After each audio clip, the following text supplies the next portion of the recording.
Hello friends, welcome to my channel. जैसे कि आप सभी जानते हैं कि मैं काफ़ी सारी रेसिपीज़ बनाती हूँ सेल करने के लिए। उसमें से कुछ होती है सिर्फ ऑर्डर पर ही बनती हैं। तो अभी कुछ दिन पहले मेरा भाई आया हुआ था, तो मैंने ये खाजा बनाए थे जो कि मेरे नेबर में रह रही मेरी फ्रेंड को इतने ज़्यादा पसंद आए कि उन्होंने कहा ये आप मुझे सिखाओ और साथ ही बना के भी दो। मैंने कहा ठीक है। तो उसके लिए मैंने आधा किलो मैदा ले लिया, साथ ही इसमें 1/4 टेबल स्पून मीठा सोडा डाला है, जो बेकिंग सोडा होता है वो, और 1 चम्मच घी डाल के इसको अच्छे से मिक्स कर लेना है। घी को ध्यान रहे ऑयल नहीं लेना है, घी का ही यूज़ करना है। और उसके बाद थोड़ा थोड़ा सा पानी डालते हुए टाइट आटा लगा लेना है। मठरी का आटा अगर थोड़ा गीला हो जाता है तो चल सकता है, लेकिन अगर इसका आटा गीला हुआ ना तो बिल्कुल नहीं चलेगा। इसलिए ध्यान रखना है, पानी एकदम लिमिटेड डालते हुए आटे को एकदम टाइट गूंथ लेना है। अगर आप खाजा बनाने का तरीका हलवाइयों वाला देखेंगे ना तो एकदम अलग तरीका दिखेगा आपको। वो लोग गीला आटा लगाते हैं और फटाफट बना के बेलते जाते हैं और तुरंत कढ़ाई में डालते जाते हैं। इससे उनकी खाजा की परतें अच्छे से खुल जाती है। लेकिन जब हम घर में बनाते हैं ना तो एकदम डिफरेंट तरीका होता है इनको बनाने का। अब क्या करना है, लोइयाँ तोड़ लेनी है। तो जितनी जगह आपके पास बेलने के लिए हो उस हिसाब से लोइयाँ तोड़ लीजिए। मैंने रोटी के साइज से थोड़ी सी बड़ी ये लोई रखी है। और अब करेंगे हम एक साठा तैयार। तो इसके लिए 4 चम्मच घी ले लीजिए और 4 से 5 चम्मच उसमें मैदा डाल लेना है और मैदे को अच्छे से मिक्स कर लेना है। ध्यान रहे घी को गर्म नहीं करना है, घी को सिर्फ पिघलाना है और नॉर्मल टेम्परेचर पर करके उसके बाद ही इसमें मैदा ऐड करना है, नहीं तो मैदा भी पक जाएगा। इसलिए घी से पिघला लीजिए। अब ले लेनी है ये लोई जो हमने मैदे की बना के रखी थी। अब इसमें अच्छा सा मैदा लगा लेना है और खूब एकदम पतली वाली रोटी बेलनी है। तो रोटी को हमें बेलते जाना है, आड़ी टेढ़ी जैसी भी बेले, सलवटेरी पड़ेंगी तो वो पड़ने दीजिए। बस इतना ध्यान रखना है कि हमें इसकी रोटी एकदम पतली बेलनी है। जैसे कि बटर पेपर होता है ना, हम इसके आर पार देख सकते, सेम वैसी हमें इसकी रोटी बेल के तैयार करनी है। और आटा एकदम टाइट होता है तो थोड़ा सा टाइट हाथ लगता है इसको बेलने में भी, लेकिन जैसे जैसे पतली होती जाती है इजी होता जाता है इसे बेलना। अब ये देखिए एकदम पतली सी रोटी बिल गई है, आर पार देख सकते हैं हम इससे, ऐसी ये रोटी बिल के तैयार हुई है। और सेम इसी टाइप की हमें 2 रोटियां बेलनी है। अब हम क्या करेंगे, इसको इसके ऊपर हम अच्छे से मैदा फैला देंगे और इसे हम समेट के एक साइड रख देंगे। अगर आपके पास इतनी जगह है कि आप फैला के रख सकते तो फैला के रख लीजिए, नहीं तो ये प्रोसेस आप कर सकते हैं। इस टाइप से सूखा मैदा लगाइए इसके ऊपर और इसको एक साइड से फोल्ड करिए, बीच में थोड़ा सा मैदा और लगा लीजिए सूखा वाला, और इस टाइप से फोल्ड करके हम इसे थाली में रख के एक साइड रख सकते हैं। आटा इतना टाइट गूंदा है ना कि ये चिपकेगी नहीं। अब दूसरी रोटी बेल लेनी है और सेम ना एकदम पतली वाली रोटी बेलनी है, बिल्कुल बटर पेपर की तरह पतली होनी चाहिए। या फिर आप कह सकते हैं मूंग का पापड़ होता है या उड़द के पापड़ होते हैं, उस टाइप से एकदम पतली वाली बेलनी है। और अब इस रोटी में क्या करना है, हमने जो साठा तैयार किया उसे लगाना है, अच्छे से फैलाना है। साठा लगाने में कंजूसी नहीं करना है। अगर आप घी का यूज़ नहीं करना चाहते तो आप डालडा का यूज़ भी कर सकते हैं। बट होता है क्या है ना, डालडे की वजह से हमें कभी खांसी चलने लगती है, थोड़ा नुकसान करता है डालडा, इसलिए मैं घी का यूज़ करने की सलाह दूंगी। वैसे आप हलवाई के पास अगर जाएंगे ना तो वो लोग डालडे का ही यूज़ करते हैं, डालडे का साठा बनाते हैं। यहाँ घर के लिए बना रही हूँ मैं, तो मैंने घी का यूज़ किया है। अब इसको अच्छे से इसके ऊपर फैला देनी है। उसके बाद क्या करना है, वही साठा हमें ऊपर वाली परत के ऊपर भी लगा लेना है और अच्छे से फैलाना है। ध्यान रहे साठा लगाने में बिल्कुल भी ये जो घी का घोल जो हमने बनाया ना, इसको लगाने में कंजूसी ना करें, ये अच्छे से लगना चाहिए, तभी इसकी परतें बराबर खुलकर आएंगी। अब हमें 1 फिंगर का साइज लेते हुए इसे ऊपर से फोल्ड करते जाना है।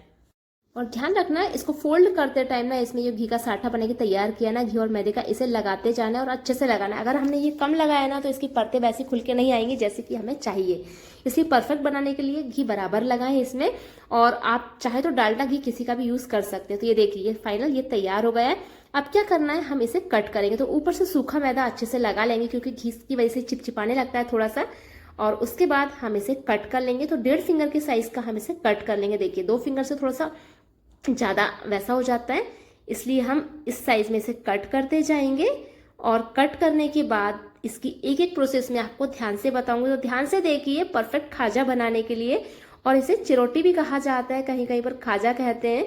और ये वैसे कहें तो यूपी की फेमस डिश है। यूपी में ये शादी ब्याह के माहौल में आपको देखने को मिल जाएगी, खाने को भी मिल जाएगी अगर आप वहाँ पर जाएंगे तो यूपी में ज़्यादातर ये चीज़ बनती है। तो ये देखिए इस टाइप से लास्ट वाला पार्ट था ना, तो मैंने फर्स्ट और लास्ट पार्ट को मिला के ये खाजा तैयार कर दिया। मतलब वेस्ट नहीं जाने दिया, क्योंकि इतनी मेहनत से जब हम इसे बेलते हैं ना तो थोड़ा सा भी वेस्ट जाना अखर जाता है।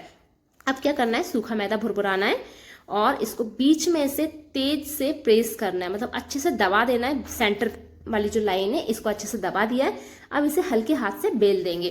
तो इस टाइप से ये देखिए, एक बार फिर से रिपीट करके दिखाती हूँ मैं आपको प्रोसेस। इस सेंटर में इसको तेज से दबाना है ताकि आसपास से इसकी परतें खुल जाएं। ये इसकी सबसे ज़्यादा खास प्रोसेस है। अगर आपने ये नहीं किया ना तो इसकी परतें नहीं खुलेंगी। इसलिए हर एक प्रोसेस का ध्यान रखते हुए आप इन्हें बनाएं। तो देखिए, जो 1.5 फिंगर का कट किया था ना हमने, वो डबल हो गया है। 3 फिंगर के आसपास इसकी पूरी चौड़ाई आ जाती है। तो इस टाइप से इन्हें बनाएंगे ना तो आप एकदम परफेक्ट खाजा बना पाएंगे। और हाँ, काफ़ी सारे लोगों के कमेंट आते हैं। मेरे लड्डू की रेसिपी जो मैंने शेयर की थी उस पर कमेंट आए थे कि ये क्या रुपए किलो दिए। तो देखिए, सारी रेसिपीज़ मैं सेल करने के लिए नहीं बनाती हूँ, कुछ मैं ऑर्डर पर बनाती हूँ। जब कोई बनवाता है मैं तभी बना के देती हूँ। और जो रेगुलर चलने वाली है वो जो पेपर पोहा का नमकीन है, मीठी मठरी जो शंकरपारे जिन्हें कहते हैं यहाँ पर, वो है। और मठरी जो ऑल टाइम फेवरेट है वो तो मेरी जानी है, वो मठरी है। बाकी ये चीज़ें इस टाइप की जो होती है मैं फेस्टिवल पे ही इन्हें निकालती हूँ, बनाती हूँ। और वो भी जब किसी का ऑर्डर आता है तभी मैं बनाती हूँ या पहले से ऑर्डर लेके रखती हूँ। अब करते हैं ऑयल गर्म। इसकी सेकने की प्रोसेस पर भी खास ध्यान देना। तो ऑयल ले लेना है, ऑयल कढ़ाई में भर के लेना है, मतलब ये अच्छे से डिप हो जाए। और फ्लेम ऐसी रखनी है कि ज़्यादा तेज़ आँच ना लगे। और बस ये जैसे बबल्स इसमें बन रहे हैं ना, ये आने बंद नहीं होने चाहिए। तो फ्लेम को ना लो टू मीडियम ही रखनी है, मतलब मीडियम फ्लेम पर इन्हें सेकना है। और आराम से, मतलब टाइम लगता है इनको सिकने में, एक बैच को सिकने में ना आपको 10 मिनट के आसपास लग जाएंगे, कम भी लग सकता है। इसलिए कढ़ाई में डाले डाले जलाना नहीं, ये भी ध्यान रखना है। ध्यान रखना है इन्हें हाई फ्लेम पर नहीं सेकना, फ्लेम को मीडियम रखना है। जैसी परतें खुलने लगे ना तो आप इन्हें टर्न कर दीजिए दूसरी साइड। ऐसे अलट पलट के 2-3 बार अलट पलट करना पड़ता है। और ये देखिए इस टाइप से सीख जाएंगे फ्लेम को मीडियम रखते हुए।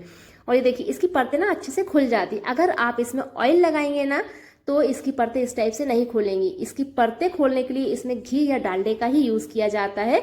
इसलिए गलती से भी आप ऑयल का यूज़ मत करिए, नहीं तो ये इस टाइप से नहीं खुलेंगे। तो देखिए एक एक खाजे की परतें ना अच्छे से खुल गई हैं।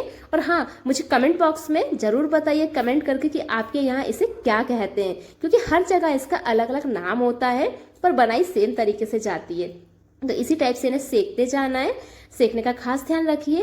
और काफ़ी सारे लोगों के कमेंट आते हैं कि मैं ये सब चीज़ें जो बनाती हूँ इन्हें सेल कहाँ करती हूँ। जैसे कि मटर की वीडियो पे बहुत सारे कमेंट आते हैं, तो मैं अपनी हर वीडियो में बताती हूँ कि मैं पहले इनकी मार्केटिंग करती हूँ कि किस शॉप पर ये लगते हैं। कुछ रेगुलर शॉप मेरी ऐसी हो गई है कि यहाँ पर ये सामान जाना ही है, और कुछ ऐसी है कि मैं तलाश करती रहती हूँ कि कुछ और नई दुकानें भी मुझे मिल जाएँ। तो इसी टाइप से मैं अपने आइटम सेल करती हूँ। और ये खाजा सेकने के बाद अब आती है इसकी चाशनी की बारी। चाशनी के लिए क्या करना है, 2 कप शक्कर में 1 कप पानी, मतलब आधा किलो शक्कर लिया मैंने, इसमें आधा किलो शक्कर का आधा पानी ले लेना है। और फूड कलर अगर डालना है तो आप डालिए, नहीं तो स्किप भी कर सकते हैं। उसके बाद जैसे बालूशाही की चाशनी बनती है ना, जो बालूशाही को हम उसमें डालते हैं और बाहर निकालते हैं, थोड़ी देर बाद वो ठंडी होकर जम जाती है, उस टाइप की हमें चाशनी बनानी है। तो झारे में आप गिरा के देखिए, चाशनी ठंडी होने के बाद धीरे धीरे से गिरने लगती है ना, उस टाइप की हमें चाशनी बना लेनी है इसकी। और फिर खाजा इसमें डालना है। फ्लेम को एकदम लो कर देना है, फ्लेम बंद नहीं करना है। और लो फ्लेम में 2 से 3 मिनट खाजा को इसी टाइप से अलट पलट करते रहना है कढ़ाई में, ताकि चाशनी उसमें अंदर तक भर जाए। जो लेयर्स खुलती है ना, इनमें चाशनी अच्छे से भर जाती, जिससे ये खाजा अंदर तक मीठा हो जाता है, मतलब इसके कोने कोने में चाशनी अच्छे से पहुंच जाती है।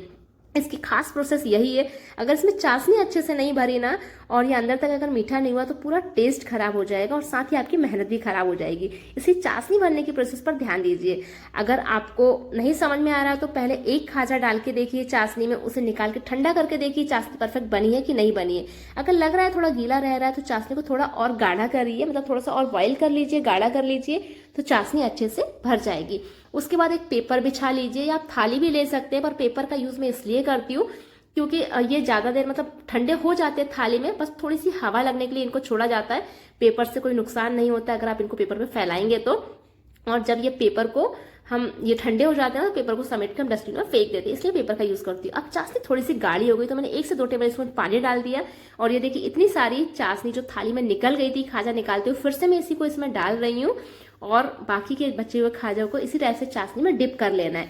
तो आपको अगर कोई भी डाउट है ना इन खाजों की रेसिपी में तो आप मुझे कमेंट करके पूछ सकते हैं, मैं आपका डाउट क्लियर कर दूंगी। और साथ ही आप सभी से रिक्वेस्ट है कि अगर आप मेरी वीडियो पहली बार देख रहे हैं ना तो मेरे चैनल को सब्सक्राइब जरूर कर लीजिए, और साथ ही वीडियो को लाइक करके शेयर जरूर कर दीजिए, क्योंकि आपके एक शेयर से ना शायद ये वीडियो उन लोग के पास पहुंच जाती है जिससे मुझे अपने बिजनेस में भी काफ़ी हेल्प मिल जाती है। तो मुझे नए कस्टमर्स भी कभी कभी वीडियो के थ्रू ही मिल जाते हैं। तो इसीलिए मैं आपसे रिक्वेस्ट करती हूँ कि प्लीज़ वीडियो को लाइक करके शेयर जरूर कर दीजिए और चैनल को सब्सक्राइब करना बिल्कुल मत भूलिए। अब मैंने थाली में भर के रख रही हूँ, इनमें काफ़ी हद तक हवा लग चुकी है, अच्छे से ये सूख चुके हैं। और मैं थाली में भर के उनको बोल रही थी कि आप ये अपने घर लेके जाइए और पंखे की हवा में थोड़े बहुत बचे उन्हें सुखा लीजिए, और फिर ठंडे होने के बाद तब अच्छे से सूख जाए ना, फिर आप इन्हें एयर टाइट कंटेनर में भर के रख दीजिए। अब मैं आपको एक खाजा तोड़ के दिखाती हूँ कि इसकी परतें कितनी अच्छे से खुली हैं और अंदर तक इसमें चाशनी भर गई है। इन खाजों की ना सबसे खासियत यही है, अगर चाशनी अच्छे से नहीं भरी ना तो इनका टेस्ट बिल्कुल भी अच्छा नहीं आएगा। और इनकी इतनी पतली परतें होने के कारण ही ना इनमें एक क्रिस्प आता है, हल्के से कुरकुरे लगते हैं जो कि खाने में काफ़ी ज़्यादा अच्छे लगते हैं। तो ये खाजा तैयार है। आपको ये रेसिपी कैसी लगी मुझे कमेंट करके ज़रूर बताइए। और ये देखिए इतने सारे खाजे बनने के बाद ना इनकी खुशी का ठिकाना नहीं था कि बन गए, और बोल रहे थे कि काफ़ी मेहनत भी लगती है इनमें। Bye bye.